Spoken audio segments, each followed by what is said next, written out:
Ce qui est tombé dans la bonne terre, ce sont les gens qui retiennent la parole et portent du fruit par leur persévérance.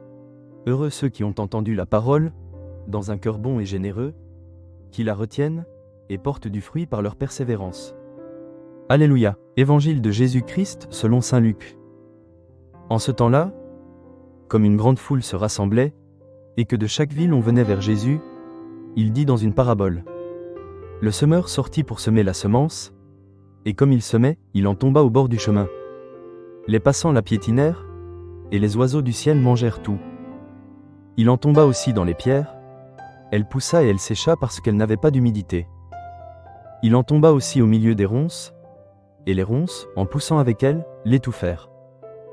Il en tomba enfin dans la bonne terre, elle poussa et elle donna du fruit au centuple.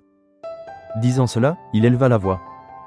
Celui qui a des oreilles pour entendre, qu'il entende.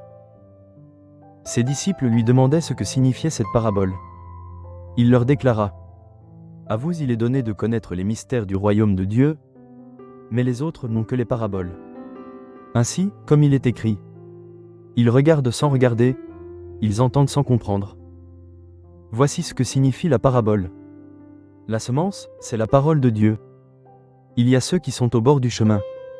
Ceux-là ont entendu. Puis le diable survient, et il enlève de leur cœur la parole, pour les empêcher de croire et d'être sauvés. Il y a ceux qui sont dans les pierres.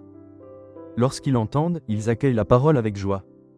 Mais ils n'ont pas de racines, ils croient pour un moment, et, au moment de l'épreuve, ils abandonnent.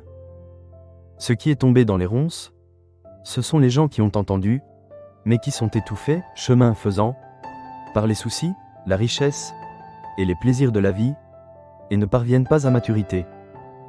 Et ce qui est tombé dans la bonne terre, ce sont les gens qui ont entendu la parole, dans un cœur bon et généreux, qui la retiennent, et portent du fruit par leur persévérance. Acclamons la parole de Dieu. Nous rendons grâce à Dieu.